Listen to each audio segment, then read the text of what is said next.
381 নম্বর পেজের মাধ্যমিক ABTA test পেপারে 381 নম্বর পেজ শুরু করছি।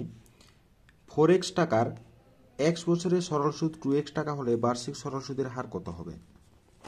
ঠিক আছে, তাহলে আমাদের সব কিছু দিয়ে আছে ডাটাগুলো। কি আছে না, p সমান 4x, t সমান x, i সমান 2x, i সমান ptr বাই 100, তাহলে 2x equal to 4x into x into r by 100, 400 cancel করা হলে 25, অর্থাৎ 2 equal to rx by 25, r equal to কত হবে 25 ইন্টু 2 মানে হচ্ছে 50/x%, অর্থাৎ r এর মান হচ্ছে 50/x%। Option number C, option number C হবে সঠিক অ্যান্সার, অপশন নম্বর সি। এরপর ax square plus 2bx plus c equal 0 সমীকরণের বিপরীতে বাস্তব হবে যখন, এই যে ax square plus 2bx plus c equal 0 সমীকরণের বিপরীতে বাস্তব হবে যখন, বাস্তব হবে কখন ন, আমাদের ফর্মুলাটা হচ্ছে b square minus 4ac, b বলতে আমাদের এইটা 2b, এ হচ্ছে এ, সি হচ্ছে সি, অর্থাৎ b square minus 4ac greater than 0, greater than equal 0, অর্থাৎ 4b square minus 4ac greater than equal 0, b square minus 4টা কমন নিয়েছি, তাহলে b square minus 4ac greater than equal 0, তাহলে b square greater than equal ac, অর্থাৎ option number D হবে সঠিক answer. এরপরে আমাদের 3 নম্বর অঙ্ক, 3 নম্বর অপশন নম্বর কত হচ্ছে না, D number option, option number D. 10 centimetre ব্যাসার্ধ বিশিষ্ট বৃত্তের একটি জে এর দৈর্ঘ্য 12 সেন্টিমিটার হলে কেন্দ্র থেকে জেটির দূরত্ব কত হবে? কেন্দ্র থেকে জে দূরত্ব কত? তাহলে আমাদের কাজ হচ্ছে এ টু বি, মানে এ বি হচ্ছে ব্যাসার্ধ, আর ও এ এসি আছে, এসি সমান বিসি, এসি সমান বিসি, এসি সমান বিসি বা সিবি সমান কত হবে? দুটি ভাগে ভাগ হয়ে যাবে 6 সেন্টিমিটার, আর ও এ সমান, ও এ হচ্ছে ব্যাসার্ধ 10 সেন্টিমিটার। তাহলে আমরা এই সমকোণী ত্রিভুজটি থেকে অতিভুজ স্কোয়ার সমান ভূমি স্কোয়ার প্লাস লম্ব স্কোয়ার করতে পারি। তাহলে 10 স্কোয়ার সমান 6 স্কোয়ার প্লাস ওসি স্কোয়ার, তাহলে 100 সমান 36 plus OC square, OC square সমান 100 মাইনাস 36, তাহলে ওসি সমান √64 সমান √64 মানে 8 সেন্টিমিটার, অর্থাৎ অপশন নম্বর এ হবে সঠিক অ্যান্সার। 3 দাগের অপশন নম্বর এ হবে সঠিক অ্যান্সার, 3 নম্বর দাগের অপশন নম্বর এ হবে সঠিক অ্যান্সার। তারপর কি যে tan থিটা গেল cot থিটা হলে থিটা এর মান কত হবে? tan থিটা গেল cot থিটা হলে থিটা এর মান কত হবে? তাহলে আমাদের কি পাওয়া যাচ্ছে না, tan থিটা গেল cot থিটা, tan থিটা গেল tan 90 degree minus theta, theta গেল কত 90 ডিগ্রি মাইনাস থিটা, তাহলে থিটা প্লাস থিটা সমান 90 ডিগ্রি, 2 থিটা সমান 90 ডিগ্রি, থিটা সমান π/4, 45 মানে হচ্ছে π/4, option number B, option number B হচ্ছে সঠিক অ্যান্সার।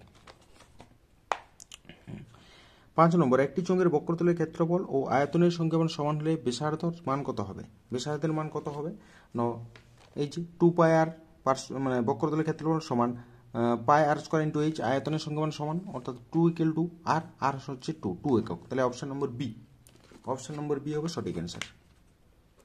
এরপর প্রথম 30টি স্বাভাবিক সংখ্যার মধ্যমা কত হবে? প্রথম 30টি স্বাভাবিক সংখ্যা, অর্থাৎ n হচ্ছে 30, তাহলে n এর মান যদি 30 হয় তাহলে আমরা বলতে পারি মধ্যম সমান মানে কততম পদটা হবে, কততম পদের গড়টা হবে না 15 প্লাস 16/2 তম পদের গড়, অর্থাৎ বাই 2 দিয়েছি, সুতরাং 31/2 সমান হচ্ছে 15.5, অপশন নম্বর বি হবে সঠিক অ্যান্সার, 15.5, অপশন নম্বর বি 15.5। এরপর শূন্যস্থান পূরণ করো যে কোনো 5টি। বছরের শুরুতে এক ব্যক্তি একটি ব্যবসা শুরু করেন, বছরের শুরুতে এক ব্যক্তি একটা ব্যবসা শুরু করেন, 4 মাস পর তার বন্ধু ওই ব্যবসায় যোগ দেয়, ইহা এক ধরনের কি প্রকার, মানে ইহা এক প্রকার ডেস কারবার, মানে যখনই এখানে সেখানে যে কোনো জায়গায় যে কোনো সময়ে কি করবে, বিভিন্ন লোক জয়েন করবে, সেক্ষেত্রে আমাদের মিশ্র অংশীদারি কারবার বলা হয়, সেটাকে বলা হয় আমাদের মিশ্র অংশীদারি কারবার, এটা হচ্ছে মিশ্র অংশীদারি কারবার, তাহলে মিশ্র অংশীদারি কারবার হবে এক একটা। এরপর আমার 2 নম্বর, এরপর 2 নম্বরে আছে এক্স ভেরিয়েশন জেড ও ওয়াই ভেরিয়েশন জেড হলে এক্স প্লাস ওয়াই ভেরিয়েশন কত হবে? তাহলে আমাদের এক্স ভেরিয়েশন জেড মানে x equal to k1 z, y variation z সমান y equal to k2 z, তাহলে এক্স প্লাস ওয়াই সমান k1 Z plus k2 z, তাহলে k1 plus k2, k1 plus k2 into Z, তাহলে k1 k2 ধ্রুবক, তাহলে x plus y variation z, এটা z হবে, variation z হবে, x plus y variation z. এবারে 3 নম্বর, একটি লেবুকে সমান 4 ভাগে ভাগ করলে প্রতিটি খণ্ডের তল সংখ্যা কতই হবে? প্রতিটি লেবুটা হচ্ছে আমাদের এই টাইপের, তাহলে তল সংখ্যা হবে একটা, দুটো আর একটা বক্রতল। ঠিক আছে, তিনটি হবে, তল সংখ্যা হচ্ছে তিনটা। তারপরে 4 নম্বর, দুটি ত্রিভুজে অনুরূপ বাহুগুলি সমানুপাতি হলে ত্রিভুজটি কি হয়? অনুরূপ বাহুগুলি যদি সমানুপাতি হয় দুটি ত্রিভুজ, তাহলে সদৃশ কোণী ত্রিভুজ বলা হয়, সদৃশ কোণী। ঠিক আছে, এটা হবে সদৃশ কোণী, সদৃশ কোণী ত্রিভুজ হবে। ঠিক আছে, sec square theta plus tan square theta equal to 2 হলে sec two the power 4 theta minus tan two the power 4 theta এর মান কত হবে? এটা সদৃশ কোণী হয়েছে। sec square theta plus tan square theta equal to 2, এতএব আমরা sec two the power 4 theta minus tan two the power 4 theta equal to sec square theta তার whole square minus tan square theta তার whole square. তাহলে sec square theta plus tan square theta into sec square theta minus tan square theta এর মান হচ্ছে আমাদের 2 আর এর মান আমরা জানি 1। তাহলে 2 ইনটু 1 মানে 2 হচ্ছে। তারপরের অঙ্কটা বারবার দেয়া আছে, অঙ্কটা বারবার আছে, কি আছে না x1 x2 x3 dot dot xn রাশিগুলির যৌগিক গড় x বার হলে ax1 plus ax2 plus dot dot axn রাশিগুলির তথ্যের গড় কত হবে? গড়টা হবে a প্লাস x বার। যদি করতে হয় তাহলে আমাদের কি দিয়ে আছে x plus x2 plus x3 plus dot dot plus xn by n সমান হচ্ছে x বার জানি, আর কত আছে a plus x1 plus a plus x2 plus dot dot plus a plus xn by n হবে, n দিয়ে ভাগ হবে। তাহলে আমরা কি জানি এটা কত সংখ্যক a আছে না n সংখ্যক a আছে, plus x1 plus x2 plus dot dot plus xn by n। তাহলে n দিয়ে দুটাকে ভাগ করলে এটা হচ্ছে a, আর এটাকে n দিয়ে ভাগ করলে x বার, অর্থাৎ a প্লাস x বার হবে সঠিক অ্যান্সার। ঠিক আছে, এটা করেই দিলেন। তারপর আমাদের সত্য মিথ্যা আছে। আমাদের সত্য মিথ্যাতে কি আছে না বার্ষিক 10% হার 10% হারে 100 টাকার এক বছরের সরল সুদ ও চক্রবৃদ্ধি সুদের পার্থক্য 1 টাকা। তাহলে এক বছরে চক্রবৃদ্ধি সুদ এবং সরল সুদ কিন্তু সমান হয়, এটা মনে রাখবে। এক বছরে চক্রবৃদ্ধি সুদ এবং সরল সুদ কি হয়? সমান হয়ে যায়, কিন্তু এখানে বলছে পার্থক্য 1 থাকবে, তাহলে এটা মিথ্যা। এমনিতে যদি আমরা করি তাহলে সরল সুদের ক্ষেত্রে সরল সুদ সমান পিটি আর বাই 100 করলে 10 পাওয়া যাবে, চক্রবৃদ্ধি সুদের ক্ষেত্রে P into 1 plus R by 100 whole to the power n minus P যদি করা হয় তাহলে সেক্ষেত্রেও 10 আসছে। দুটোর মান কিন্তু সমান হয় এক বছরে, দুটোর মান কিন্তু সরল সুদ এবং চক্রবৃদ্ধি সুদ দুটোই সমান হয়ে যায় এক বছরে। ঠিক আছে, এরপরে আমাদের তাহলে প্রথমটা মিথ্যা, দ্বিতীয়টা কি বলছে 2 নম্বর, সূর্যের উন্নতি কোণ হ্রাস পেলে কোনো স্তম্ভের ছায়ার দৈর্ঘ্য হ্রাস পায় না, কখনোই ছায়ার দৈর্ঘ্য হ্রাস পাবে না। সূর্যের উন্নতি কোণ যত আস্তে আস্তে কমে যাবে, সূর্যের উন্নতি কোণ যত কমতে থাকবে তত ছায়ার দৈর্ঘ্য কি হবে? বৃদ্ধি পেতে থাকবে, সুতরাং এটা মিথ্যা। কিন্তু বারবার বৃদ্ধি পেতে থাকবে ছায়ার দৈর্ঘ্য, সুতরাং এটা মিথ্যা। তারপর 3 নম্বর, 3 নম্বর কি আছে অর্ধবৃত্ত অপেক্ষা ক্ষুদ্রতর বৃত্তাংশস্থ কোণ স্থূলকোণ, এটা হচ্ছে 3 নম্বর হচ্ছে সত্য, স্থূলকোণ সত্য হবে। তারপরে 4 নম্বর, 4 নম্বর কি বলছে 4 সেন্টিমিটার বাহুবিশিষ্ট একটি ঘনকের পার্শ্বতলের ক্ষেত্রফল 64 বর্গ সেন্টিমিটার। তাহলে পার্শ্বতলগুলো এক একটা বর্গক্ষেত্র, কোটা পার্শ্বতল থাকে ঘনকের? না 4টা পার্শ্বতল, তাহলে 4 গুণিত মানে এক একটা তলের ক্ষেত্রফল 4 স্কয়ার, অর্থাৎ 4 গুণিত 16 মানে 64, এটা সত্য। তারপরেরটা আমাদের 5 নম্বর, 5 নম্বরটা বলা আছে x square minus x plus 2 equal 0 সমীকরণের বীজদ্বয় বাস্তব। সমীকরণের বীজদ্বয় বলছে বাস্তব হবে, কি করে না x square minus x plus 2 equal 0, তাহলে বীজদ্বয় বাস্তব হওয়ার কন্ডিশনটা কি না b স্কয়ার মাইনাস 4ac কি হবে দেখতে হবে আগে। তাহলে b স্কয়ার মাইনাস 4ac আমি দেখছি -8 মানে -1 -7 লেস দেন 0, -7 -7টা কি 0 থেকে ছোট? 0 থেকে ছোট, তো 0 থেকে ছোট হয়ে যাওয়া মানে আমাদের কি হচ্ছে না রুটের ভিতরে নেগেটিভ ভ্যালু থাকছে, অবাস্তব। তাহলে বীজদ্বয় এখানে অবাস্তব হবে, সুতরাং এটা মিথ্যা। ঠিক আছে, সুতরাং এটা মিথ্যা হয়ে গেল।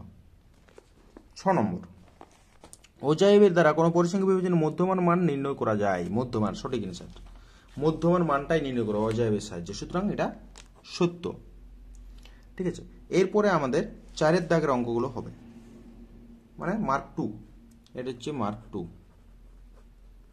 4 দাগের অঙ্কগুলো হবে মার্ক 2। কি আছে মার্ক 2তে?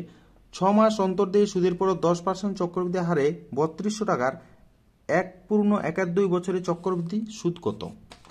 ঠিক আছে, চক্রবৃদ্ধি সুদ কত? তাহলে আমাদের 6 মাস অন্তর দিয়ে বলা আছে, তাহলে সুদের পর্বটা বের করা যাবে। তাহলে সুদের পর্ব কত হবে? 12/6 সমান 2, চক্রবৃদ্ধি সুদের হার আর সমান 10%, মূলধন পি সমান 3200 টাকা এবং এন সমান 1.12 মানে 3/2 বছর।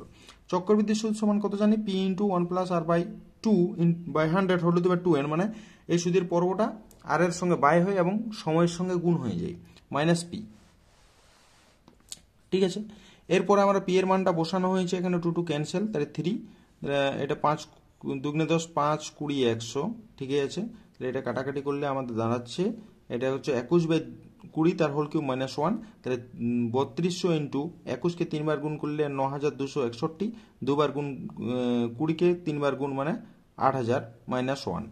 তাহলে কাটাকাটি করলে আমাদের 2 দিয়ে এটা, এটা 5 দিয়ে কাটা, মানে এটা 2 হলো 16 দিয়ে 5 16 80, এটা বিয়োগ করলে হচ্ছে 1261, কারণ 2522/5 সমান হচ্ছে 504.4 টাকা, 504.4 টাকা।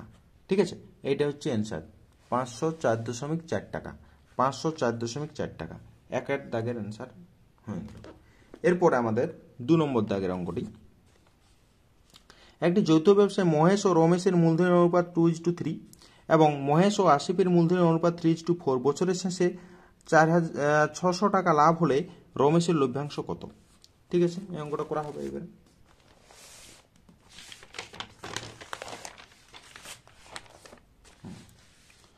তাহলে আমাদের কি কি দেওয়া আছে? মহেশ এবং রমেশ এদের অনুপাতটা কত? 2:3। মহেশ এবং আসিফের অনুপাত 3:4। তাহলে আমরা এক কাজ করব, মহেশ রমেশ আর আসিফকে রাখবো, মহেশ দুটো আছে তাহলে একসঙ্গে করব। তার জন্য আমাদের কি কাজ? এখানে মহেশের অনুপাত 2 আছে আর নিচে মহেশের অনুপাত 3 আছে, একই করার জন্য উপরটাকে 3 দিয়ে গুণ, নিচটাকে 2 দিয়ে গুণ। সুতরাং মহেশ অনুপাত রমেশ সমান, উপরটাকে 3 দিয়ে গুণ করলে 3 2 6, 3 3 9, নিচেরটাকে 2 দিয়ে গুণ করলে হচ্ছে 3 2 6, 4 2 8। তাহলে এবারে মহেশ সমান হয়েছে, সুতরাং মহেশ অনুপাত রমেশ অনুপাত আসিফ সমান 6:9:8। তাহলে রমেশের লভ্যাংশ কত হবে? টোটাল যে লভ্যাংশ হয়েছে 4600 টাকা গুণিত রমেশের ক্ষেত্রে 9 যোগ করলে কত? 23, 23 দুগুণে 46 মানে 200, 9 দুগুণে 18, 1800 টাকা, অর্থাৎ লভ্যাংশ হয়ে গেল আমাদের 1800 টাকা। এরপরে 3 দাগের অঙ্ক। 3 দাগের অঙ্ক,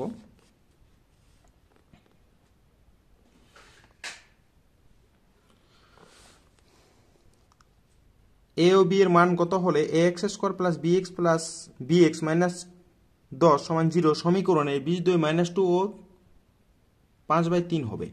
ঠিক আছে, তাহলে বীজদ্বয় আমরা স্যাটিসফাই করাবো। তাহলে ax² প্লাস bx প্লাস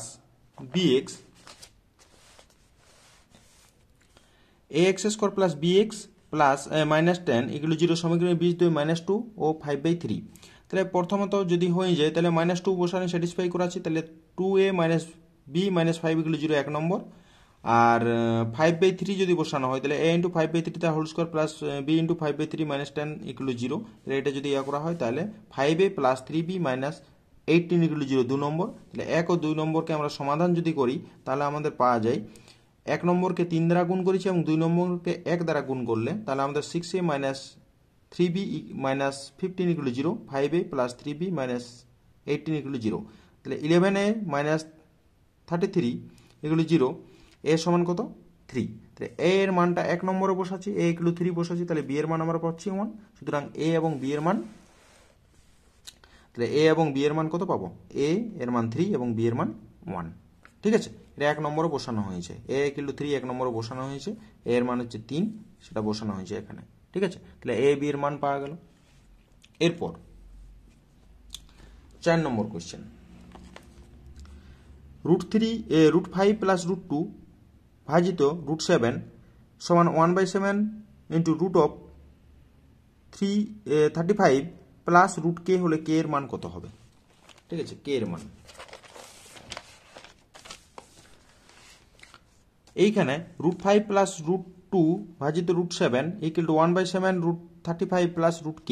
তাহলে √5 plus √2 by √7 equal to 1/7 √35 plus √k। তাহলে √7 দিয়ে উপর নিচে গুণ করছি, এখানে √7 দিয়ে উপর নিচে গুণ করলে আমাদের ডান দিকেটা যা ছিল তাই রাখি, এই বাঁ দিকেরটা √7 দিয়ে উপর নিচে গুণ করলে উপরটা √7 দিয়ে গুণ করছি আমরা, তাহলে √7 ইন্টু √5 সমান √35 প্লাস √2 ইন্টু √7 √14 হয়ে যাচ্ছে, আর √7 হচ্ছে 7, তাহলে এটা হয়ে গেল। তাহলে কাটাকাটি 7 7 ক্যান্সেল, আর এখানে √35 প্লাস √14 সমান √35 প্লাস √k, 35 ক্যান্সেল, তাহলে √k সমান √14, তাহলে k সমান 14, অর্থাৎ k এর মান 14। এটা হচ্ছে 4 নম্বর। এবার 5 নম্বরের দাগের অঙ্ক। 5 নম্বর, ও কেন্দ্রবৃত্তের এবি একটি বেস যদি এবি লম্ব সিডি, সিডির উপর এবি লম্ব আছে এবং এডিসি সমান 50 ডিগ্রি এবং কোণ সিএডির কত হবে, তাহলে মানে এডিসি যদি 50 ডিগ্রি হতে হবে কোণ সিএডি এর মান কত হবে। ঠিক আছে, তাহলে কত হবে, এবিটা সিডির উপর লম্ব, তাহলে এডিসি সমান 50, এডিসি এটা হচ্ছে 50 ডিগ্রি এবং কোণ বিএডি কত হবে, যেহেতু এটা লম্ব তাহলে এটা 90 ডিগ্রি হবে এবং এটাও 90 ডিগ্রি হবে।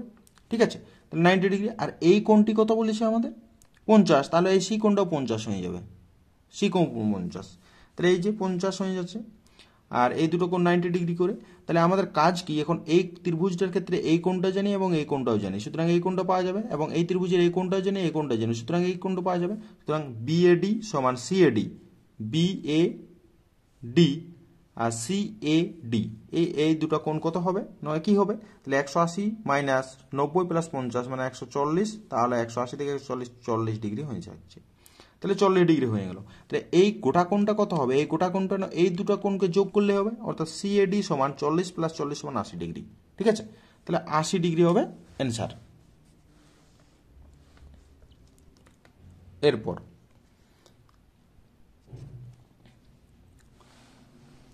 এরপর আমাদের পরের অঙ্কটা আছে, এই অঙ্কটা অনেকবার দেওয়া আছে, এটা ইম্পর্টেন্ট আছে কোশ্চেনটি। 8 সেন্টিমিটার ও 3 সেন্টিমিটার ব্যাসার্ধ বিশিষ্ট দুটি বৃত্তের কেন্দ্রদ্বয়ের দূরত্ব 13 সেন্টিমিটার, বৃত্ত দুটির একটি সরল সাধারণ স্পর্শক দৈর্ঘ্য নির্ণয় করতে হবে। সরল সাধারণ স্পর্শক, তাহলে আমাদের 8 সেন্টিমিটার, এটা হচ্ছে 3 সেন্টিমিটার, তাহলে এপি সমান 8 সেন্টিমিটার আর বি কিউ সমান 3 সেন্টিমিটার, আর কেন্দ্রদ্বয়ের মধ্যে দূরত্ব অর্থাৎ এবি সমান 13 সেন্টিমিটার। সি কিউ সমান কত হবে, এই যে সি কিউটা কত হবে না এবির সঙ্গে সমান হবে, তাহলে সি কিউ সমান 13, আর এসি সমান কত হবে, এসি সমান এইটা আমাদের বি কিউর সঙ্গে সমান অর্থাৎ 3 সেন্টিমিটার হবে, এবং পিসি হবে কত, বড়টা থেকে এই অংশটা বাদ যাবে, অর্থাৎ 8 - 3 সমান 5 সেন্টিমিটার। এখন ত্রিভুজ আমরা এইটা একটা সমকোণী ত্রিভুজ থেকে পাই, এ সি কিউ থেকে পাই, এর অতিভুজ স্কোয়ার মানে সি কিউ স্কোয়ার প্লাস ভূমি স্কোয়ার প্লাস লম্ব স্কোয়ার করেছি, তাহলে 13 স্কোয়ার সমান P Q square plus 5 square, তাহলে 169 equal to P Q square plus 25, তাহলে পি কিউ স্কোয়ার সমান 169 মাইনাস 25 সমান 144, অর্থাৎ পি কিউ সমান √144 সমান হচ্ছে 12। ঠিক আছে, তাহলে আমাদের সরল সাধারণ স্পর্শকটা হচ্ছে 12 সেন্টিমিটার। এইগুলো আমাদের 6 নম্বর। এবারে 7 নম্বরের অঙ্কটা। 7 নম্বর হচ্ছে এবিসিডি ট্রাপিজিয়ামের এবি সমান্তরাল সিডি। ঠিক আছে, এবং এডি ও বিসি বাহুর উপর পি এবং কিউ বিন্দু দুটি এমনভাবে অবস্থিত যে পি কিউ সমান্তরাল ডিসি হয়, তাহলে পিডি সমান 18, বি কিউ সমান 35 এবং কিউসি সমান 15 সেন্টিমিটার হলে এডি এর দৈর্ঘ্য কত হবে। ঠিক আছে, এডির দৈর্ঘ্য,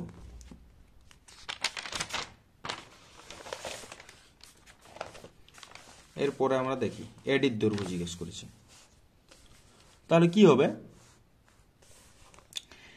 এ বি সি ডি একটা ট্রাপিজিয়াম যার এ বি সমান্তরাল ডিসি, এবং বলছি কি পি এবং কিউ বিন্দুটা এমনভাবে অবস্থিত, মানে এডির উপর একটা বাহুর উপর একটা বিন্দু পি এবং বিসি বাহুর উপর একটা বিন্দু কিউ এমনভাবে অবস্থান করছে যাতে করে এই পি কিউটা ডিসির সমান্তরাল হয়, তাহলে ডিসির সমান্তরালেই আছে, এবং প্রত্যেকটা বাহুর মানে প্রত্যেকটা অংশের নাম মানে কত মাপগুলো সেগুলো দেওয়া আছে, 18, 35, 15, এডির দৈর্ঘ্যটা জিজ্ঞেস করছে। ঠিক আছে, তাহলে আমরা কি জানি, এখানে পিডি বাই পিএ, এখানে কিউসি বাই বি কিউ, তাহলে প্রত্যেকটার এই মান জানা আছে আমাদের, পিডির মান 18, পি এর মানটা বের করব, আর কিউসির মান হচ্ছে 15/35, তাহলে হচ্ছে আড়াআড়ি গুণ করলে 15 পি এ সমান 35 গুণিত 18, তাহলে পি এ সমান কত হবে না 35 গুণিত 18 বাই 15, 3 দিয়ে কাটাকাটি, এবার 5 দিয়ে, 5 7 35, 3 5 15, 3 6 18, 6 7 42, তাহলে পি এর মান 42, তাহলে এইটার অংশটা হচ্ছে 42, ঠিক আছে। এই অংশটা যদি 42 হয়, এই অংশটা যদি 42 হয় আর এখানে 18, তাহলে এডি কত হবে 18 প্লাস 42, তাহলে এডি সমান 42 প্লাস 18 সমান 60 সেন্টিমিটার, অর্থাৎ এডির মান পাওয়া গেল 60 সেন্টিমিটার, ঠিক আছে। এরপর 8 নম্বরের অঙ্কটা, 8 নম্বর কি আছে, এইখানে আছে sin 2 থিটা সমান cos 4 থিটা হলে tan 3 থিটার মান কত।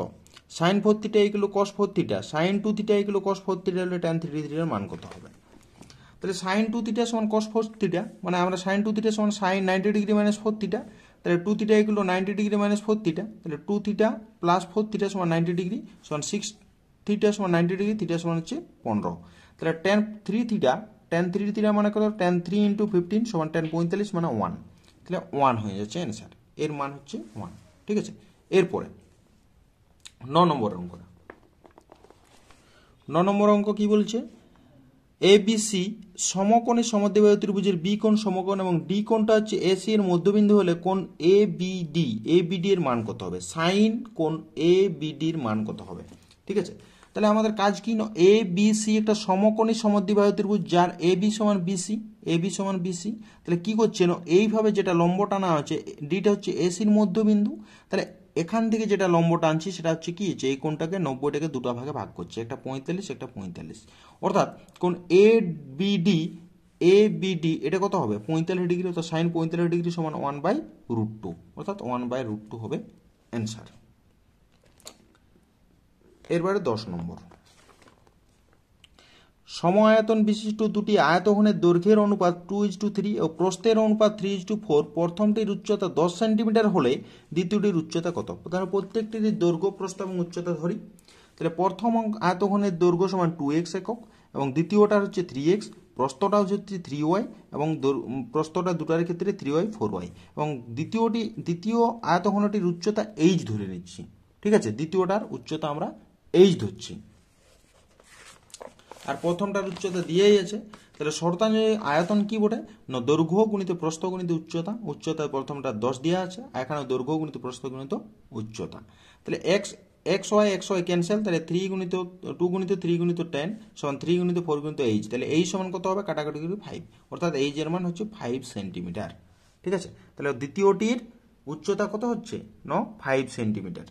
এরপরে 11 নম্বর অঙ্কটা কি দেওয়া আছে, 11 নম্বর, একটি এক মুখ খোলা চোঙের ভূমিতলের বেস হচ্ছে 5 সেন্টিমিটার, তাহলে ব্যাসার্ধ কত হবে 5/2 মানে হচ্ছে 2.5 সেন্টিমিটার এবং আয়তন হচ্ছে 687.5 ঘন সেন্টিমিটার।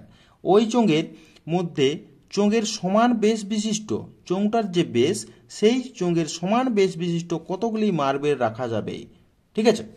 তাহলে আমরা কাজ করি, ব্যাসার্ধ হচ্ছে 5/2 মানে 2.5, তাহলে মার্বেলের ব্যাসার্ধ 2.5, আয়তন 4/3 পাই, মানে মার্বেল তো দেখতে গোলকের মতো, সুতরাং 4/3 পাই 2.5 তার হোল কিউব, 4/3 পাই আর কিউব, এটা হচ্ছে আয়তনটা। তাহলে 4/3 পাই হচ্ছে 22/7 গুণিত 2.5 গুণিত 2.5 গুণিত 2.5 ঘন সেন্টিমিটার, তাহলে মার্বেল সংখ্যা কত হবে, টোটাল যে আয়তন ছিল চোঙটার সেই চোঙটার বাই দিয়ে এটা করলে কাটাকাটি গেলে 21/2 আসছে, এর থেকে আর কিছু আসছে না, 21/2, সুতরাং 21/2 এ হবে, এটা 10.5 এতটি মার্বেল রাখা যাবে, ঠিক আছে। কিন্তু অ্যান্সার 14 বলছে, জানি না কি কারণে, কোথাও হয়তো ভুল হতে পারে। এরপর 12 নম্বরের অঙ্কটি কি বলা আছে,